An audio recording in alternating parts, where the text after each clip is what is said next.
দর্শক আপনাদের সবাইকে স্বাগত জানাচ্ছি মেট্রোসেম টু দ্য পয়েন্টে। সাম্প্রতিক বিষয় নিয়ে চ্যানেল আইয়ের বিশেষ আয়োজনে আপনাদের সাথে আছি আমি সানজিদা তন্নি। জাতীয় নাগরিক কমিটির উদ্যোগে এবং বৈষম্যবিরোধী ছাত্র আন্দোলনের নেতৃত্বে নতুন রাজনৈতিক দল গঠন হয়েছে। তারা জানিয়েছে ১-২ মাসের মধ্যেই তারা নতুন রাজনৈতিক দল ঘোষণা করবে। জুলাই আগস্টের গণ অভ্যুত্থানের পরে এই নতুন রাজনৈতিক দল বাংলাদেশের রাজনৈতিক প্রেক্ষাপটে কী পরিবর্তন আনবে এবং বর্তমান রাজনৈতিক পরিস্থিতি কি বাংলাদেশের, এই নিয়ে আমরা আজ আলোচনা করব। আলোচনার শিরোনাম নতুন রাজনৈতিক দল। আলোচনার জন্য আজ স্টুডিওতে আছেন ডক্টর আ.ন.ম এহসানুল হক মিলন, চেয়ারম্যান এডুকেশন রিফর্ম ইনিশিয়েটিভ, সাবেক শিক্ষা প্রতিমন্ত্রী, বিএনপি। আছেন সাইফুল হক, সাধারণ সম্পাদক, বিপ্লবী ওয়ার্কার্স পার্টি। আপনাদের দুজনকে শুভেচ্ছা এবং স্বাগত। এবং জনাব এহসানুল হক মিলন, আপনার কাছে জানতে চাই, নতুন রাজনৈতিক দল নিয়ে কথা বলছিলাম। জুলাই আগস্ট গণ অভ্যুত্থানের ছাত্ররা, ছাত্র আন্দোলনে যারা নেতৃত্ব দিয়েছে, বৈষম্যবিরোধী ছাত্র আন্দোলন, তারা এবং জাতীয় নাগরিক কমিটি যেটা গঠন হয়েছে, তারা একটি রাজনৈতিক দল করছে। এটি গণ অভ্যুত্থানের পরে তারা একটি রাজনৈতিক দল করছে, এটিকে আপনারা কিভাবে দেখছেন? Most welcome. ধন্যবাদ বিজ্ঞ আলোচক এবং আপনাকে দর্শক শ্রোতা।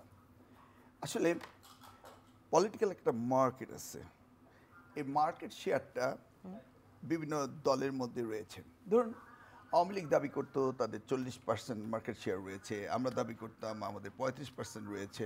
এই ধরনের বিভিন্ন সমীক্ষা হতো। অন্যান্য দল জামাত রয়েছে, ওনারা রয়েছেন, সকলে মিলে একটা ভোটের অংশ রয়েছে। হঠাৎ করে আওয়ামী লীগ ভ্যানিশ হয়ে গেল। কী কারণ হলো সেটা তো জানি আমরা।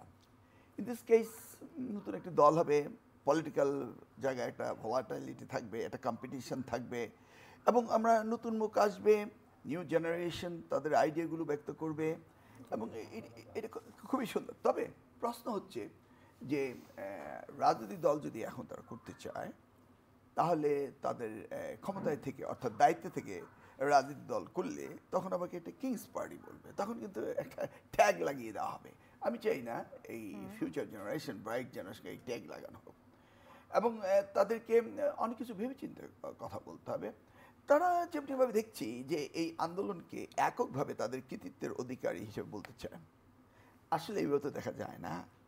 ধরেন 17টি বছর ধরে বিএনপি যে আত্মহতি দিয়েছে, আমি নিজেও তো 3.5 বছর জেলে, বা রাজনীতি যখন থেকে করছি তখনই প্রতিবাদ করছি। তো এই যে রাজনীতি জীবনে আমার যে আলোচক রয়েছেন, ওনাদের জীবনটাও তাই। তাছাড়া এই আন্দোলন শেষে এসে 17 বছর শেষে এসে ধরুন 2023 ডিসেম্বর থেকে 2022 ডিসেম্বর থেকে 2023 28 অক্টোবর পর্যন্ত জাস্ট 10টা মিটিংয়ের জন্য আমাদের 22 জনকে আত্মহতি দিতে হয়েছে। মনে আছে কিনা আপনার ভোলাতে প্রথম মিটিংয়ে সাবেক পতিত সরকারের পলাতক প্রধানমন্ত্রী তিনি বলেছিলেন যে তারা মিটিং করছে কেন, তারা বঙ্গভবনে এসে তার সাথে একবেলা, গণভবনে এসে একবেলা চা খেয়ে যেতে পারে। সেই নিমন্ত্রণ দেওয়ার পরে দুজনকে সেখানে হত্যা করা হলো। তাহলে এই 65 লক্ষ নেতাকর্মী, লক্ষ লক্ষ মামলা, এতদিন এই ভুতুরে মামলা সব মিলিয়ে জেল, জুলুম, জরিমানা, আমাদের নেতা অ্যাক্টিং চেয়ারপারসন দেশে নেই, বেগম খালেদা জিয়াকে বিনা কারণে কারারুদ্ধ করে রেখেছে। এই যে আস্তে আস্তে মাউন্ট এভারেস্টের মতো যে বিদ্রোহ মানুষের মনে জমেছে, সেটি তো বিস্ফোরণ করেছে। ধরুন আপনি একটা ক্রিকেট ম্যাচে গিয়েছেন, আপনি 200 রান লাগবে, 180 রান তো আমরা করে দিয়ে আসছি, লাস্ট 20 রান হয়তো বা 5 বলে করে ফেলেছেন আপনার, you are the last batsman, doesn't matter যে এটার কৃতিত্ব আপনার একা নিতে হবে। আমাদের অ্যাক্টিং চেয়ারপারসন তারেক রহমান তো কখনো বলেনি যে আমরা এর দাবিদার, আমরা এই উৎসব করেছি, সব কিছু করেছি। তাহলে এই পরিবর্তন, এই বিপ্লব, এটা তো অংশীদারিত্ব একজন নিতে পারে না। সেই দিক থেকে তারা যে সমস্ত মন্তব্য করছে এটা একটু বেশি হয়ে যাচ্ছে। আচ্ছা, আপনি মনে করছেন যেসব মন্তব্য করছে সেগুলো একটু বেশি হয়ে গেছে, এবং সরকারেও আমরা দেখছি যে উপদেষ্টাদের মধ্যে 3 জন আছেন ছাত্রদের। সরকার কোনোভাবে তাদেরকে সাহায্য করছে কিনা এবং সরকার এবং বৈষম্যবিরোধী ছাত্ররা একই কিনা, এই বিষয় নিয়ে আমি আপনার কাছে ফিরব। জনাব সাইফুল হক, আপনার কাছে জানতে চাই, আপনি নিশ্চয়ই খেয়াল করেছেন জনাব নাসিরউদ্দিন পাটোয়ারি তিনি হুঁশিয়ার দিয়েছেন আওয়ামী লীগের বিচারের আগে কোনো নির্বাচন হবে না। এর বাইরে আমাদের অন্তর্বর্তী সরকারের প্রধান ডক্টর মোহাম্মদ ইউনূস তিনি বলেছেন নির্বাচন আগামী বছর শেষের দিকে অথবা তার পরের বছরের প্রথমার্ধে হবে। সবকিছু মিলিয়ে বাংলাদেশের নির্বাচন কবে হতে পারে, নির্বাচন ব্যবস্থা নিয়ে কি দেখছেন? আপনাকে ধন্যবাদ প্রিয়ভাজন আলোচক, আপনার দর্শক শ্রোতা তাদেরকেও শুভেচ্ছা জানাই। আমি আগের প্রশ্নের একটু রেসপন্ড করতে চাই। আমাদের অভ্যুত্থানের সাথে যে ছাত্র তরুণরা যুক্ত ছিলেন, তারা যদি এক্সিস্টিং রাজনৈতিক দলের বাইরে যেয়ে তারা যদি একটা দল করতে চান, একটা পলিটিক্যাল প্ল্যাটফর্ম গড়ে তুলতে চান, আমি এটাকে নিশ্চয়ই স্বাগত জানাবো। যদি মনে হয় যে তাদের এক্সিস্টিং কোনো দল তাদের প্রত্যাশা ধারণ করতে পারছে না, দল করবেন। যে কোনো নাগরিকের যে কোনো অংশের সাংবিধানিকভাবে সেই সুযোগ আছে, সে অধিকার আছে। গুরুত্বপূর্ণ হচ্ছে যে মিলন যেটা বললেন, সেটা হলো যে তারা একদিকে সরকারে আছেন, আর সরকারে থাকার অনেকগুলো বাড়তি সুবিধা আছে, সুযোগ সুবিধা আছে, ছত্রছায়া আছে, রাষ্ট্রীয় অনেকগুলো বাতাবরণ পেছনে কাজ করে। আবার যদি একই সাথে তারা যদি এই ছত্রছায়া বাতাবরণ নিজেদের রাজনৈতিক দল গঠন করতে চান, এটা নানা জায়গা থেকে এটা নিয়ে প্রশ্ন এটা উত্থাপিত হবে। দুটো জায়গা থেকে আসবে। প্রথমত, এখন যে সরকার যারা আছেন, সরকার কিন্তু আইডিয়ার দিক থেকে এটা একটা অভ্যুত্থানের মধ্য দিয়ে সরকার আমরা গঠন করলেও, আমাদের সমর্থন থাকলেও, এই সরকার চরিত্রের দিক থেকে একটা নন পার্টিজান, একটা অদলীয়, তার একটা এন্টারিম, একটা সাময়িক সময়ের জন্য তার একটা সরকার। তার মানে তাদের বিশেষ কোনো রাজনৈতিক পক্ষপাত, বিশেষ কোনো ইডিওলজির পরে, বিশেষ কোনো দলের প্রতি, বিশেষ কোনো রাজনৈতিক উদ্যোগের প্রতি তাদের বাড়তি কোনো মনোযোগ, তাদের কোনো ইনিশিয়েটিভ থাকার কথা না। বিএনপি যেমন বলছে, আপনারা যেমন বলছেন, সবাই ওয়েলকাম জানাচ্ছেন। আমি একটু প্রশ্নটা শেষ করি। কিন্তু এই দলটি ঘোষণা হওয়ার পর থেকেই কিন্তু এক ধরনের সমালোচনা। না, আমি একটু কথাটা বলি। না, সমালোচনা আসছে ওই জায়গা থেকে। যদি দলটা করতে চান, তাদের উচিত হবে সরকার থেকে বেরিয়ে যে ইন্ডিপেন্ডেন্টলি তাদেরকে রাজনৈতিক দলটা গড়ে তোলা। কেননা আমাদের এখানে মনস্তাত্ত্বিকভাবে মানুষ সরকারও আছেন, আবার সরকারের বাইরে থেকে যখন আপনি আবার একটা দল করার চেষ্টা করেন, যেটা উনি বললেন যে আমাদের এখানে অতীতে কিংস পার্টিগুলোর অভিজ্ঞতাটা খুব ভালো না। আমার আতঙ্কটা অন্য জায়গাতে। আমাদের ছাত্র তরুণদের যেটুকু পটেনশিয়ালিটি আছে, নতুন প্রজন্ম, তারা যেটুকু আশাবাদ তারা তৈরি করেছেন, তারা যদি এ ধরনের একটা যদি ভূমিকা নেন, তাহলে শুরুতে এটা কিন্তু হোঁচট খাবে, শুরুতে এটা কিন্তু প্রশ্নবিদ্ধ হয়ে পড়ার ঝুঁকি থাকবে। আর গুরুত্বপূর্ণ হচ্ছে তাহলে মানুষের যে মনোযোগের জায়গাটা, সেটা শুরুতেই কিন্তু সেটা কিন্তু কি ধরনের হোঁচট খেতে পারে, মানে হোঁচট খেতে পারে যে আপনারা রাষ্ট্রীয় সুযোগ সুবিধা ব্যবহার করে রাষ্ট্রীয় বাতাবরণে তাদের ছত্রছায়ায় বা প্রশাসনিক রাজনৈতিক অনেকগুলো বাড়তি সুবিধা, যেটা অন্য কোনো রাজনৈতিক দল পাচ্ছে না বা পাবার কোনো সুযোগ তো সেক্ষেত্রে নেই। তার মানে আপনি একটা দলকে, যেটা বললাম, সরকার যদি এমন, মানে প্রথমত সরকার তাদের তো নিজস্ব কোনো ডেফিনিট কোনো তাদের কোনো দলীয় কোনো এজেন্ডা নেই। একটা বিশেষ দলকে তারা যখন সমর্থন করছেন, তার মানে তখন সরকারের নিউট্রাল, তার যে ক্যারেক্টার, যেটা দল নিরপেক্ষ, তার যে চরিত্রটা, সে চরিত্র থাকছে না। তার মানে সরকার তখন একটা বিশেষ পক্ষপাত দোষে দুষ্ট হয়ে পড়বে। সরকার যদি বিতর্কিত হয়, তাহলে কিন্তু এর কনসিকুয়েন্স হবে, তাহলে আগামী জাতীয় নির্বাচন এই সরকারের অধীনে করা যাবে কিনা, এটা নিয়েও কিন্তু প্রশ্ন উঠবে। আজকে না উঠলে কালকে উঠবে, কালকে না উঠলে কিন্তু প্রশ্ন উঠে গেছে। পৌরসভা কাউন্সিলর আমাকে একটু আপনি তো অনেকগুলো কথা বলেছেন। তো প্রথমত এই যে ধরুন ছাত্ররা যে পৌরসভার বা যে কাউন্সিলর যেটা বিলুপ্ত হয়েছে, এখন আপনি দল গঠন করবার জন্য যারা ফ্যাসিস্ট রেজিমের সাথে যারা যুক্ত ছিলেন, এবং বাস্তবে গত 15 বছর যখন কোনো ইলেকশন হয়নি, এবং যারা ইলেকশনের নামে মানুষের ভোটাধিকার হরণ করেছেন, চূড়ান্ত তামাশা যেখানে মঞ্চস্থ হয়েছে, সে সমস্ত লোকদেরকে নিয়ে এদেরকে যদি আবার দল গঠনের নাম করে এক ধরনের পুনর্বাসনের যদি ব্যবস্থা করেন, তার মানে প্রকারান্তরে আপনি কিন্তু ফ্যাসিজমের কিন্তু ডালপালাকে আবার আপনি কিন্তু দলের নানা জায়গাতে আপনি তাদের উপরে আপনি কিন্তু ভরসা জায়গা করছেন। তাহলে শুরুতেই কিন্তু এটা নৈতিকতার বাইরে, যে এটা আপনার ইডিওলজি, মোরাল এবং ইথিক্যাল স্ট্যান্ডার্ডের বাইরে এটা। আর আপনি আমাকে যেটা প্রশ্ন যেটা করছিলেন, ইলেকশনের প্রশ্নে আপনি আমাকে যে কথাটা বললেন, আমি সেজন্য বলবো যে ছাত্রদের প্রতি আমাদের যে গভীর যে ভালোবাসা, সেজন্য বলতে চাই আমি তাদেরকে ওয়েলকাম এই জায়গা থেকে। তারা যদি বরঞ্চ বাইরে এসে তারা তাদের এজেন্ডা কি, লক্ষ্য কি, ভিশন কি, যেভাবে অন্যান্য দল রাজনীতি করছেন, তারা যদি সেভাবে তারা যদি ইনিশিয়েটিভ নেন, আমি মনে করি তাদের কিছু পটেনশিয়ালিটি আছে, কিছু সম্ভাবনার জায়গাটা, তাদের কিছু পসিবিলিটিস হয়তো এক্সপ্লোর করবার সুযোগ আছে। কিন্তু যে পথে এখনো পর্যন্ত এগোচ্ছেন, এটার বার্তাটা খুব ভালো যাচ্ছে না। সেজন্য বলেছি হুমড়ি খেয়ে পড়ার সম্ভাবনা। আর রাজনৈতিক দলগুলো তো আমরা যে কোনো নতুন দলকে তো আমরা ওয়েলকাম করি, যদি তার ডেফিনেট কোনো ইডিওলজি থাকে, পলিটিক্স থাকে, কর্মসূচি থাকে, ভিশন থাকে। আর দলগুলোর সাথে সরকারের তো কিছুটা বলতে পারেন একটু দূরত্বের জায়গাটা তো কিছুটা আছে, কারণ কারণ আলটিমেটলি তো প্রধান স্টেক হোল্ডার তো পলিটিক্যাল পার্টিগুলো, নিশ্চয়ই আপনি এই ব্যাপারে একমত হবেন। তাহলে রাজনৈতিক দলগুলোর সাথে অন্তর্বর্তী সরকারে যে অর্গানিক যে এনগেজমেন্ট থাকা দরকার, একটা দৈনন্দিন একটা জীবন্ত বোঝাপড়া, সমঝোতা, আলাপ আলোচনা, এমনকি ধরুন নির্বাচনটা ধরুন 2025-এ আমি হবে, নির্বাচন নিয়ে মনে হয় একটু ডিটেইলসে কথা বলতে হবে, আমি ফিরবো আপনার জি কাছে। জি প্লিজ প্লিজ। জনাব মিলন, আপনার কাছে জানতে চাই, যে বিষয়টি নিয়ে কথা বলছিলাম, নতুন রাজনৈতিক দল তারা সরকারেরই অংশ, সরকার কি এই দল গঠনে সাহায্য করছে বলে আপনি মনে করেন? বিজ্ঞ আলোচক তো বললো, খানিকটা তো মনে হচ্ছে। ধরুন আমি আমার এলাকায় যাচ্ছি, উনি ওনার এলাকায় যাচ্ছে, আমাদেরকে কিন্তু কেউ প্রটোকল দিচ্ছে না, ওদের কিন্তু প্রটোকল দেওয়া হচ্ছে। আর তাছাড়া আমরা কিন্তু এমন কোনো হুঙ্কার দিচ্ছি না, আমরা অ্যাকোমোডেটিভ। এই সরকার দায়িত্ব নিয়ে তারা চালাক, তাদেরকে সহযোগিতা করা, তাদেরকে ব্যর্থ না হতে দেওয়া, এগুলি কিন্তু আমাদের দল থেকে বলা হয়েছে।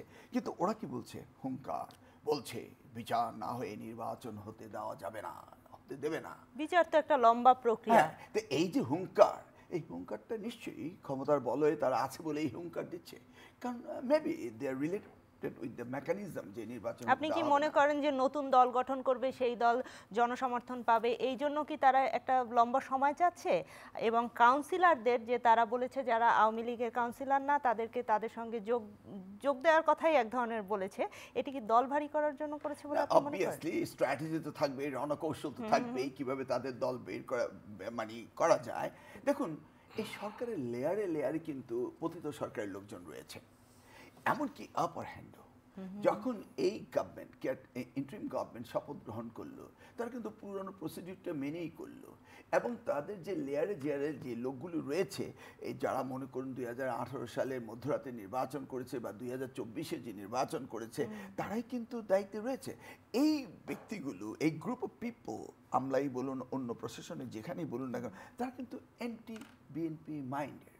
তাহলে আপনি যদি সামগ্রিকভাবে এই পুরনো মদকে নতুন বোতলে ঢেলে নতুন বানাতে চাচ্ছেন, সেই জায়গাতে তো তারা ওদেরকে সাপোর্ট করবে। এতে একটা সংঘাতের দিকে রাষ্ট্র চলে যাচ্ছে। আমরা যে উদ্দেশ্য নিয়ে, যে কারণে এই আত্মহতি, এই যে দ্বিতীয় বিপ্লব, সেটা কিন্তু আমরা দেখব না। বিএনপি বাংলাদেশে একটি বড় রাজনৈতিক দল, আপনারা কি মনে করেন যে এই নতুন রাজনৈতিক দল বিএনপির সাথে মুখোমুখি হওয়ার? নিশ্চয়ই না। আমরা তো মনে করি যে এই নিউ জেনারেশন তারা আসবে, তারা ভালো কথা বলবে, তারা সুন্দরভাবে দেশকে নতুনভাবে গাইড করার চেষ্টা করবে।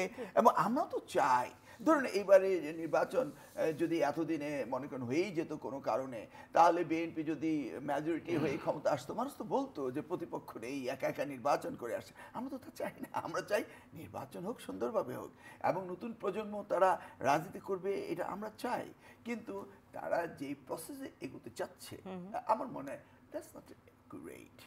তারা এখনই সাংঘর্ষিক কথাবার্তা বলছে, গভর্নমেন্টকে থ্রেট করছে, আবার গভর্নমেন্টের ভিতরে আছে, এবং তাদের যে কাঠামোগতভাবে তারা যেভাবে সাজিয়ে গুছিয়ে চলছে, এটা একটা ডেমোক্রেটিক পার্টি তৈরি হতে সময় লাগে।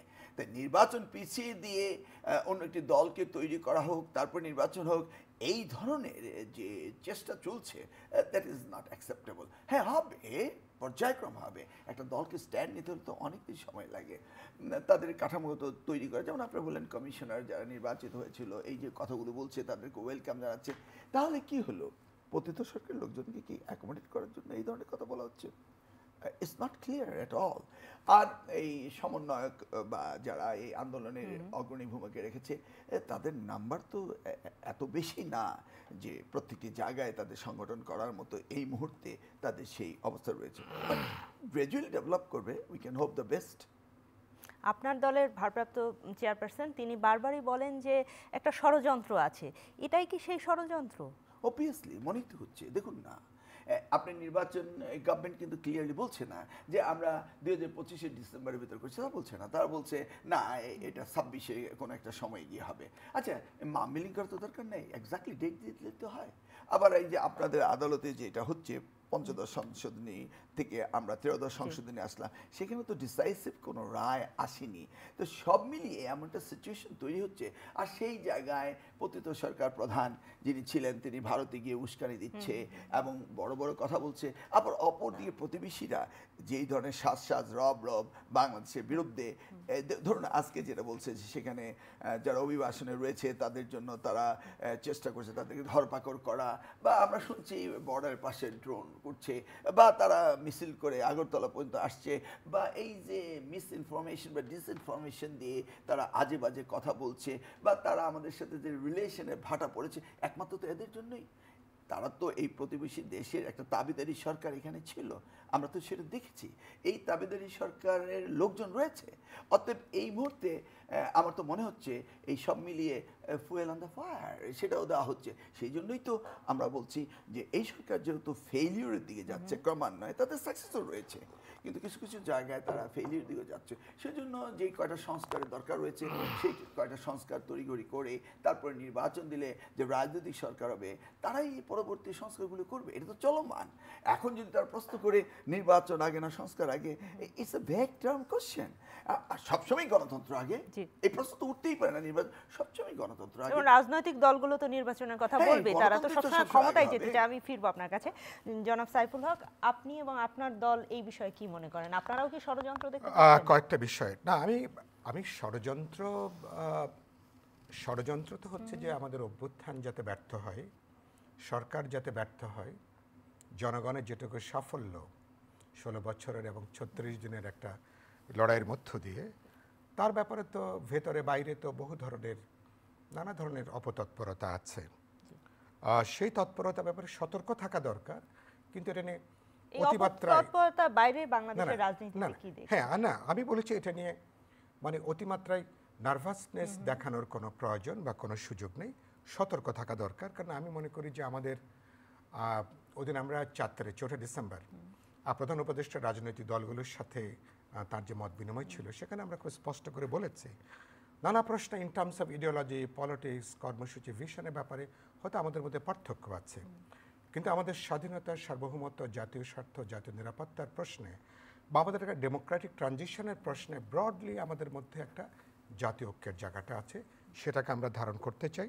আমি গুরুত্বপূর্ণ আপনি যে প্রশ্নগুলো আগে করেছিলেন, ছাত্ররা যে বলেছে বিচার না হওয়া পর্যন্ত নির্বাচন নয়, এটা কিছুটা আবেগপ্রসূত কথাটা এই কারণের জন্য, বিচার কি 6 মাসে শেষ হবে, নাকি 2 বছর লাগবে, নাকি 6 বছর লাগবে, নাকি 10 বছর লাগবে, that is not well defined.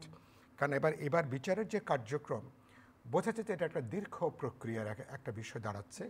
আর বিচার তো শুধু 1-2 জনের বিষয় না, অসংখ্য মানুষরা আছেন যে বিচার আবার আপনি ইন্টারন্যাশনাল, যেটা আবার অনেকে আবার দেখবেন, এর একটা ট্রান্সপারেন্সির প্রশ্ন আছে, অ্যাকাউন্টেবিলিটির প্রশ্ন আছে, বাইরের হয়তো আইনজীবীরাও হয়তো এখানে হয়তো যুক্ত হওয়ার প্রশ্ন আছে, অনেকগুলো বিষয় যুক্ত আছে। সুতরাং আপনি বিচার শেষ না হয় তো, বিচার যদি ধরুন 5 বছর যদি সম্পন্ন না হয়, তাহলে নিশ্চয়ই এই ধরনের একটা অনির্বাচিত সরকার নিশ্চয়ই একটা অনির্দিষ্টকাল নিশ্চয়ই ক্ষমতায় থাকতে পারে না। আমি মনে করি সরকারও সেরকম ভাবছে না বলেই তো তারা বললেন 25 সালের শেষে অথবা 26 সালের প্রথমার্ধে ইলেকশনটা হবে। সময়টা কি লাগবে? আমি মনে করি জানুয়ারি ফেব্রুয়ারির মধ্যে ইন্টারিম গভর্নমেন্টের সঙ্গে যখন পলিটিক্যাল পার্টিগুলোর আলোচনা হবে, তারা যে জাতীয় ঐক্য কমিশনের কথা তারা যেটা বললেন, আমি এটাকে ইতিমধ্যেই স্বাগত জানিয়েছি। আমি মনে করি আলাপ আলোচনা অনেকগুলো ব্যাপারে আমাদের কমিটমেন্ট আছে। 5ই আগস্টের পরে আমরা সংস্কার প্রস্তাবটা দিইনি, আমরা কেউ 10 বছর 5 বছর আর যুগপথে যারা শরিক দলগুলো গত 2-2.5 বছর ধরে কোথায় কী কী রিফর্ম লাগবে কনস্টিটিউশনে, গভর্নমেন্টে, প্রশাসনে, তারপরে আপনার আমাদের ডেমোক্রেটিক ইনস্টিটিউশনসগুলোতে, সাংবিধানিক প্রতিষ্ঠানগুলোতে, এগুলো মিলে কিন্তু আমাদের অসংখ্য 31 দফা অনেকগুলো প্রস্তাবনা আছে। তাহলে পাবলিকের কাছে আমরা কিন্তু আমাদের একটা পাবলিক কমিটমেন্ট, অন্তর্বর্তী সরকার যদি কোনো ব্যবস্থাও না নেয় বা যদি না নিতে পারে, এটা কিন্তু গণতন্ত্র মঞ্চ, বিপ্লবী ওয়ার্কার্স পার্টি বা বিএনপি সহ আমাদের কিন্তু পাবলিকলি অঙ্গীকার যে these are the reforms to be done. সুতরাং এটা ছাড়া বাংলাদেশ কিন্তু আর সামনে চলবে না, বাংলাদেশ পিছনে এই সংস্কারগুলো ছাড়া নির্বাচন হবে না। রাইট। আর আরেকটা কথা, যে সংস্কার নির্বাচনকে যেভাবে পরস্পর বিরোধী জায়গায় আনছে, এটা খুব একটা ভুল উপস্থাপন। কেউ এটা বলেনি যে আপনি কোনো রিফর্ম ছাড়া ইলেকশনে যাবেন, কারণ একটা অবাধ নিরপেক্ষ নির্বাচনের জন্য election commission, law enforcing agencies, government, আমার ফাইন্যান্সিয়াল, আমার যে বিচার বিভাগ থেকে শুরু করে অনেকগুলো গুরুত্বপূর্ণ ক্ষেত্রে অনেকগুলো জরুরি আপনার সংস্কার বা পরিবর্তন লাগবে, বিধি লাগবে, নতুন আইন লাগবে, নতুন ধারা লাগবে। যেসব ব্যাপারে ব্রডলি আমাদের ঐক্যমত আছে, সরকার কি করবে, যেসব ব্যাপারে বোঝাপড়া আছে, আলাপ আলোচনা, এসব ব্যাপারে তারা সিদ্ধান্ত গ্রহণ করবেন। আর বাকিগুলো নিয়ে কি হবে, গভর্নমেন্ট চেষ্টা করবে একটা ন্যাশনাল কনসেনসাস বিল্ড আপ করার জন্য। একটু সময় নিচ্ছি আপনার ইলেকশনে কাছ যাবেন থেকে, সবাই যেন এই ন্যাশনাল কনসেনসাস নিয়ে তারা যেন একটু আসছি যেতে পারেন। দর্শক, অনুষ্ঠানটি লাইভ স্ট্রিম হচ্ছে চ্যানেল আইয়ের ভেরিফাইড ফেসবুক এবং ইউটিউবে। আপনারা আমাদের সঙ্গে সংযুক্ত থাকুন এবং যে কোনো সময় বিশ্বের যে কোনো প্রান্ত থেকে মেট্রোসেম টু দ্য পয়েন্ট দেখতে চ্যানেল আই অনলাইনে আমাদের সঙ্গে যুক্ত থাকতে পারেন। যে আপনি বলুন, শেষ করুন। হ্যাঁ, আমি যেটা বলেছি যে আপনার কোনো সংস্কার তো একটা লম্বা সময় সেটা দরকার হতে পারে। আমি বলেছি যেসব ব্যাপারে আমাদের ঐক্যমত আছে, আর ইতিমধ্যে এই সংস্কার কমিশন জানুয়ারির মধ্যে তাদের সমস্ত রিপোর্ট দেওয়ার পরে তারা যখন আমাদের সঙ্গে আলোচনা বসবেন তখন বোঝা যাবে। আমরা দেখলাম যে প্রথমে 6টা সংস্কার কমিশন, তারপরে আরো 5টা হলো, 11টা সংস্কার কমিশন। 6টা কমিশনের রোলটা সবচেয়ে গুরুত্বপূর্ণ। আপনাকে মনে হচ্ছে যে এই যে সংস্কার কমিশন রিপোর্ট, এই সময়গুলো একটু বাড়তি সময় লাগছে, বা সরকারের কোন কাজগুলো আগে করা দরকার, কোন কাজগুলো পরে করা দরকার, সেখানে একটা অসামঞ্জস্যতা রয়েছে? না, আমি এটার সঙ্গে কিছুটা একমত হব। সরকারকে প্রায়োরিটি ঠিক করতে হবে, যেটা ইন্টারিম সরকার কোন কাজগুলোকে তারা অগ্রাধিকার তারা দেবেন। আমি মনে করি বিশেষ করে ইলেকশন রিলেটেড, ল এনফোর্সিং বা গভর্নমেন্ট রিলেটেড, জুডিশিয়ারি বা আমার টোটাল নির্বাচন কমিশন, এই বিষয়গুলো আমাদের অগ্রাধিকারের মধ্যে থাকবে। আর ধরুন অনেকগুলো ব্যাপারে, যেমন ব্ল্যাক লজগুলো আপনি রিপিল করবেন, এসব ব্যাপারে ব্রডলি আমাদের ঐক্যমতের জায়গা আছে। অনেকগুলো প্রশ্ন আছে লোকাল গভর্নমেন্ট সম্পর্কে, অনেকগুলো ব্যাপার আছে আমাদের রাইট, আমাদের ঐক্যমতের জায়গা আছে। তাহলে এগুলো নিশ্চয়ই আমরা অনন্তকালের জন্য অপেক্ষা করব না। আপনি এই ব্যাপারে সিদ্ধান্ত আমরা গ্রহণ করতে পারি, যেগুলো মধ্যমেয়াদী, দীর্ঘমেয়াদী, পরবর্তী ইলেক্টেড রিপ্রেজেন্টেটিভ পার্লামেন্ট পরবর্তীকালে তারা সিদ্ধান্ত গ্রহণ করবে। সরকার কি করতে পারে, এটা মিডিয়েটর হিসাবে, তারা একজনের ফ্যাসিলিটেটর হিসাবে আলাপ আলোচনা করে তারা একটা ন্যাশনাল কনসেনসাস, জাতীয় ঐক্যমতের জায়গাটা তারা তৈরি করবেন, যেগুলো পরবর্তী ইলেক্টেড গভর্নমেন্ট, পরবর্তী পার্লামেন্ট আইন প্রণয়ন করবে, র্যাটিফাই করবে, বা এই ব্যাপারে তারা উদ্যোগ তারা গ্রহণ করবেন। আর আমি লাস্টের কথা বলি, রাজনৈতিক দলগুলোর সাথে অন্তর্বর্তী সরকার তো আমাদের প্রতিপক্ষ না, এটা তো আমাদের সরকার, এটাকে আমরা সমর্থন দিয়েছি। এই সরকার এমন কোনো কাজে নিশ্চয়ই করবে না যেখানে সরকার ব্যর্থ হবে, বিপর্যয়ের মধ্যে পড়বে, সরকার বিতর্কিত হবে, তাহলে কিন্তু আমাদের অর্জন কিন্তু খানিকটা বিসর্জনও কিন্তু পরিণত হবার আশঙ্কা থাকবে, ঝুঁকি থাকবে।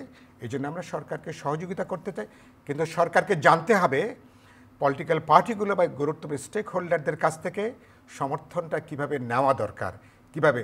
সুতরাং যেহেতু আমরা তো পরস্পর প্রতিপক্ষ না, আপনি আস্থায় নেবেন, কথা বলবেন, আলোচনা করবেন, অর্গানিক এনগেজমেন্টে আপনি যুক্ত থাকবেন, ইলেকশন সহ ডেমোক্রেটিক ট্রানজিশনটা কিভাবে হবে এ ব্যাপারে একটা আলাপ আলোচনা করে আমরা যেতে পারবো। নানা প্রশ্ন থাকবে, কিন্তু সরকারের পথ থাকবে খুবই সুনির্দিষ্ট। তারা যদি আগামী বছরের মধ্যে একটা ইলেকশন করে তারা যদি বেরিয়ে যেতে পারেন, এই সরকারকে মানুষ কিন্তু A++ দেবে আর কি। আমি আশা করি সরকারের মধ্যে অভিজ্ঞ লোক আছেন, আমরা দূরদর্শী লোক আছেন, আমরা অপেক্ষা করব সরকার কত নাম্বার পায়। এই জন্য জনাব মিলন, আপনার কাছে জানতে চাই, আপনি যখন শিক্ষা প্রতিমন্ত্রী ছিলেন তখন বাংলাদেশের শিক্ষা ব্যবস্থায় অনেক পরিবর্তন এনেছেন। আপনি একদম প্রত্যন্ত অঞ্চলে চলে যেতেন এবং শিক্ষাকে একটা জায়গায় নিয়ে আসার চেষ্টা করেছিলেন বাংলাদেশে। সেটি বর্তমানে কি অবস্থায় আছে সেটিও আমরা জানি। এই যে সরকার পরিবর্তন হওয়ার সাথে সাথে বাংলাদেশের রাজনৈতিক প্রেক্ষাপটের সাথে সাথে ইতিহাস পরিবর্তন হয়ে যায় বাংলাদেশের। বর্তমান সময়ে একটি বিষয় ভীষণ আলোচিত, একজন লোক মুখ বেঁধে দাঁড়িয়ে আছে, পাশে দুজন মানুষ, মনে হচ্ছে যে তারা জঙ্গি স্টাইলে বক্তব্য দিচ্ছে, এবং এটি একটি যশোরে জামিয়া ইসলামী মাদ্রাসার একটি ভিডিও। তারা যেমন খুশি তেমন সাজো প্রতিযোগিতায় অংশগ্রহণ করেছে। আমরা তো জানি যেমন খুশি তেমন সাজো প্রতিযোগিতায় অংশগ্রহণ করা হয় শিক্ষামূলক কোনো মেসেজ দেওয়ার ক্ষেত্রে। এই যে আবার গতকাল হচ্ছে ডক্টর মোহাম্মদ ইউনূস, তিনি বলেছেন বাংলাদেশ ইসলামী চরমপন্থী হবে না কখনোই। সব কিছু মিলিয়ে বাংলাদেশের শিক্ষা ব্যবস্থা এখন কি অবস্থায় আছে? এই যে সরকার পরিবর্তনের সঙ্গে সঙ্গে ইতিহাস পরিবর্তন হয়ে যায়, ইতিহাস মুছে যায়, এই জায়গাগুলোকে কোথায় নিয়ে যাওয়া দরকার ছিল, সেই পথে আমরা হাঁটছি কিনা? প্রথমত আপনি যেটা বলছেন সেটা হচ্ছে জঙ্গি নাটক। এটি একটি পুরনো কৌশল। ওয়েস্টার্ন কান্ট্রিকে আমাদের অ্যান্টি নেওয়ার জন্য এই ট্রাম্প কার্ডটি শেখ হাসিনা খেলেছিল। আর যেমন খুশি তেমন সাজে মুখ আটকে রাখা মিনস আপনার মুখ জিপ আপ করে দেওয়া, এক একজনের একটা মিন করে, বাট ইট ডাজন্ট মিন এটা জঙ্গি। তো সেই জন্যই ডক্টর মোহাম্মদ ইউনূস তিনি জানেন এবং তিনি ইন্টারভিউতে বলেছেন যে আমাদের এখানে জঙ্গি হওয়ার কোনো সম্ভাবনা নেই। আমরা জঙ্গি নাটক অনেক দেখেছি। যাই হোক, আমরা আসি শিক্ষায়। শিক্ষায় যে ইতিহাসের কথা বললেন, ইতিহাস কিন্তু স্বরচিত ইতিহাস হয়েছিল বা একটা ফ্যামিলি অ্যালবাম হয়েছিল, এবং আমরা দেখেছি কিভাবে ইতিহাস এদেশের স্বাধীনতার আগে পরে যাদের ভূমিকা ছিল তাদেরকে কিভাবে কর্নার করা হয়েছে, এবং সম্পূর্ণভাবে একটি পারিবারিক ইতিহাস করা হয়েছিল। সেখান থেকে বেরিয়ে আসতে হবে। এখনকার ইতিহাসটি হতে হবে যেটা আমরা সাক্ষ্য, যেটা আমরা দেখছি যে এই আমাদের জুলাই 36-এর ইতিহাস, সেটা আমাদের পাঠ্যপুস্তকে ছেলে মেয়েদেরকে পড়াতে হবে এবং এটা আমাদের স্মৃতিতে থাকতে হবে। তা নাহলে কিন্তু আমরা হারিয়ে যাব। দেখুন, এই সরকার একটি জায়গায় স্ট্রাইক করেছিল, সেটি হচ্ছে শুধু শিক্ষায়। এই সরকার জানে যে শিক্ষা যদি ঠিকভাবে স্ট্রাইক করা যায়, ধ্বংস করে দেওয়া যায়, তাহলেই তাদের অপারেশন সাকসেসফুল। এই অপারেশনটা কিন্তু একটা ইন্টারন্যাশনাল পলিটিক্স বা পার্শ্ববর্তী দেশের পলিটিক্সের একটা অংশ। দেখুন, এডুকেশন হাব হতে শুরু করে, হেলথ হাব হতে শুরু করে, পর্যটন হাব হতে শুরু করে, সব ছাত্রছাত্রীরা বিদেশে পড়তে চলে যাচ্ছে, সব কিছু করেছে। এই সেই জায়গাটিতে যেটা বলছি আর কি, একটি জাতিকে ধ্বংস করার জন্য কোনো নিউক্লিয়ার বোমের প্রয়োজন হয় না, এডুকেশনকে ডিস্ট্রয় করলেই হয়। এই এডুকেশনকে এমনভাবে ডিস্ট্রয় করেছে, এমনকি আপনি দেখুন এই গভর্নমেন্ট আগস্টের 8 তারিখ থেকে কাজ শুরু করেছে। এটা তো ধারাবাহিকতার গভর্নমেন্ট। এডুকেশন মিনিস্ট্রি তো আগেও ছিল, এবং এডুকেশন মিনিস্ট্রির সমস্ত লোক সেখানে ছিল বা এনসিটিভির লোক ছিল। এই গভর্নমেন্টে আসার পর এখন পর্যন্ত এই 1 তারিখে বই দেওয়ার নিশ্চয়তা আমরা বলতে পারছি না। কারণ কি জানেন? কারণ লেয়ারে লেয়ারে তাদের লোক রয়েছে, তারা এখানে কিভাবে এই প্রজেক্টটা ফেল করানো যায় সেই কাজগুলি করছে। এবং এই যে ফেইলিউর হচ্ছে এই গভর্নমেন্ট, এগুলি কিন্তু আমাদের তাড়া দিচ্ছে। সেজন্য উনি তো বলছিলেন যে ঘন ঘন আমাদের সাথে বসা উচিত। এগুলি কিন্তু করা উচিত এই সরকারের। এই সরকারের অপোনেন্ট তো কেউ নাই, সকলে তো তার থেকে সহযোগিতা করতে যাচ্ছে। তো এডুকেশন সেক্টরে আমরা এখনও দেখছি যে তারা যেভাবে কাজ করছে, এবং এডুকেশন মিনিস্ট্রি মাঝে মাঝে প্রজ্ঞাপন দিচ্ছে। ধরুন, এই গভর্নিং বডি স্কুল কলেজের করার জন্য বলা হয়েছে, এবং সেখানে বলা হচ্ছে যে ডিসির উপদেষ্টা হবে, তারা যা বলবে তারা হবে। ধরুন, আপনি একটি স্কুল প্রতিষ্ঠা করছেন, একটি কলেজ প্রতিষ্ঠা করছেন, this is your baby, this is your child, you will nurse it. কিন্তু সেখানে দেখা গেল যে না, সকল প্রতিষ্ঠান প্রশাসনকে দিয়ে দিতে হবে। এগুলি কারা করছে? নিশ্চয়ই প্রশাসনের রন্ধে রন্ধে যারা রয়েছে, যারা ওই লেয়ারে রয়েছে, তারা এগুলি করছে। অতএব শিক্ষাকে ধ্বংস করার জন্য এখন পর্যন্ত তাদের পলিটিক্সগুলো চলছে। তা নাহলে এই সরকার আসার পরে আমরা পরীক্ষা দেব না।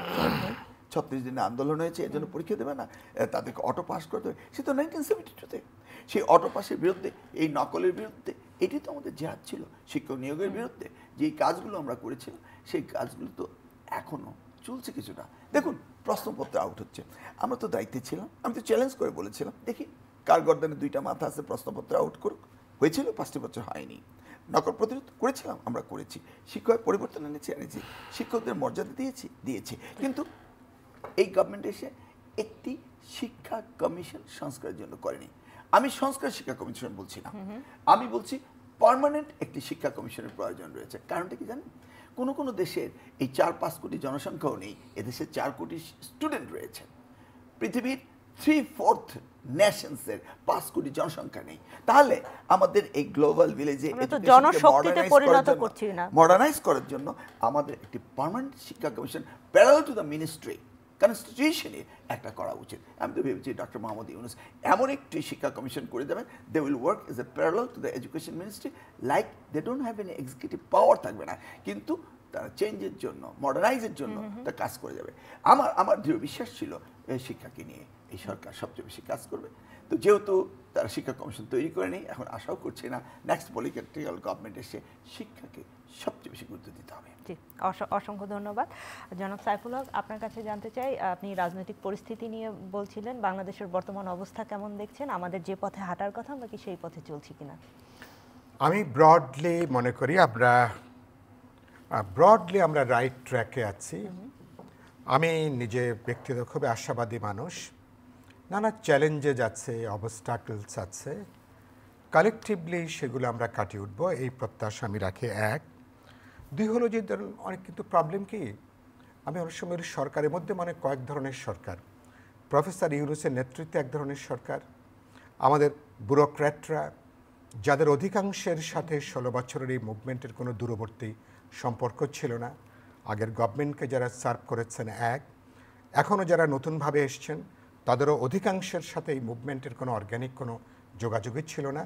ফলে তারা তাদের ব্যক্তিগত গোষ্ঠীগত স্বার্থ নিয়ে তারা যুক্ত, কিন্তু ফলে তাদের এই আপরাইজিংয়ের যে ইন্টারেস্ট, মানুষের অসাধারণ যে গণতান্ত্রিক আকাঙ্ক্ষা, অভ্যুত্থানে যে প্রত্যাশা, একটা গণতান্ত্রিক উত্তরণ, এইসব নিয়ে তাদের ডেফিনিট কোনো কমিটমেন্ট আছে এরকম কোনো লক্ষণ এখনও দেখা যাচ্ছে না তাদের একটা। আবার ছাত্র তরুণরা তারাও গভর্নমেন্টকে নানা ধরনের পলিটিক্যালি তারা পুশ করছেন।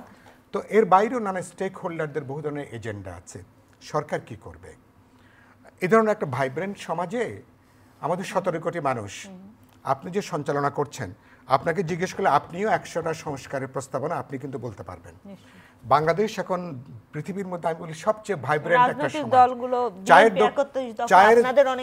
চায়ের দোকান থেকে সুরম্য বেডরুমে পর্যন্ত নানা রিফর্ম, বাসায় যিনি কাজের সহায়ক যিনি ভূমিকা পালন করেন, আমার সেই গার্হস্থ্য শ্রমিকের, তার মাথায় কিন্তু অনেকগুলো প্রস্তাবনা আছে। আমার শ্রমজীবী সাধারণ মানুষের, কারণ সে তার বাস্তব জীবন থেকে দেখছে। আবার যারা আপনারা পলিসি লেভেলে যারা কাজ করেন তাদের তো আছেই। তাহলে এই যে এটা বিশাল একটা যে সম্ভাবনা, যখন অন্তর্বর্তী সরকার এখন তারা কি করবেন, সবগুলোকে তারা একটু ছেঁকে তারা তুলবেন। যে একটা ইন্ডিপেন্ডেন্ট একটা নেশন স্টেট যদি সামনের দিকে চলতে চায়, তাহলে পুরো জিনিসটাকে আপনি বিবেচনার মধ্যে রাখবেন, আলোচনা রাখবেন। এটাকে তারা একটা ন্যাশনাল একটা কনসেনসাস, 72 কনসেনসাসটা অনেক ক্ষেত্রে ভেঙে পড়েছে। তাহলে 54 বছর পরে we need a fresh national consensus, আলাপ আলোচনা দরকার।